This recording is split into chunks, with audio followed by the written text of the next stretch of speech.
국회에선 윤석열 정부 내란 혐의를 규명하기 위한 국정조사 특별위원회 3차 청문회가 진행되고 있습니다. 네, 이번에는 국회 연결해서 들어보도록 하겠습니다. 임성재 기자. 네, 국회입니다. 네, 현재 청문회 진행 상황 전해주시죠. 네, 오전 10시부터 국회 국정조사특위가 3차 청문회를 실시하고 있는데 지금은 잠시 정회했습니다. 특위는 우선 청문회에 불참한 김용현 전 국방부 장관과 여인영 전 국군 방첩사령관 등 4명에 대해 야당 주도로 동행명령장을 발부했습니다. 추상목 대통령 권한대행과 한덕수 국무총리, 정진석 대통령 비서실장 등은 증인으로 출석했습니다. 야당은 최대행이 계엄 국무회의에서 받았다는 비상입법기구 예산 편성 관련 문건 일명 대통령 쪽지의 질의를 집중했습니다.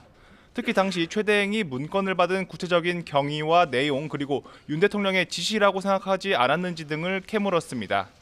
이에 최대행은 지시라기보다는 이 참고 자료라고 생각했고 이 계엄과 관련한 문건으로 인지했지만 우리는 이것을 무시하기로 했으니 덮어놓고 보지 않았다고 말했습니다. 비상입법기구가 국회를 강제 해산하고 이 국회를 대체하는 기구라면 위헌적이라고 생각하지 않는지 물음에는 내용은 알지 못한다고 답했습니다. 최대행은 또 비상계엄의 위헌성을 묻자 자신은 계엄 당시 했던 게 국무회의라고 생각하지 않는다고 강조했습니다. 여당은 최대행이 마은혁 헌법재판관 후보자를 임명하지 않은 배경을 부각하는 데 상당수 질의 시간을 할애했습니다.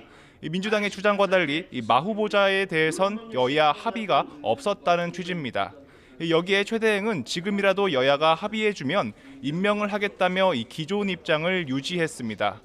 여당은 또 지난해 12월 국회 본회의에서 한 총리 탄핵소추안을 국무총리에 준해 야당 주도로 통과시킨 것을 둘러싼 의견도 물었습니다. 당시 한 총리가 대통령 권한대행이었던 만큼 대통령에 준해 국회의원 200명의 동의가 필요했고 그렇다면 탄핵소추는 무효라는 논리인데요.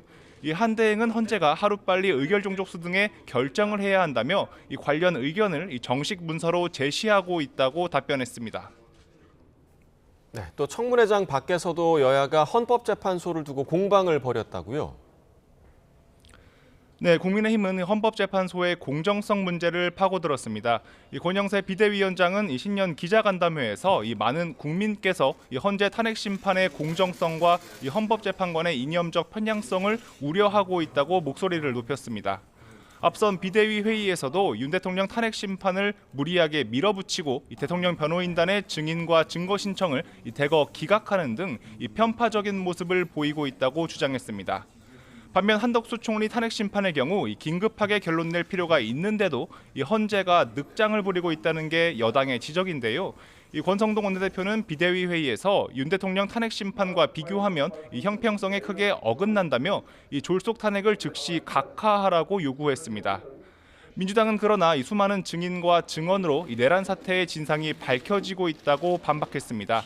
박찬대 원내대표는 정책조정회의에서 오로지 윤 대통령과 국민의힘만 상식과 상상을 초월하는 거짓말과 궤변으로 국민을 기만하고 있다고 날을 세웠습니다. 특히 헌법재판관을 색깔론으로 위협하는 것도 모자라 비상계엄의 불법성을 증언한 증인이 민주당에 회유당하고 있다고 협박하는 등 망동을 일삼고 있다고 주장했습니다.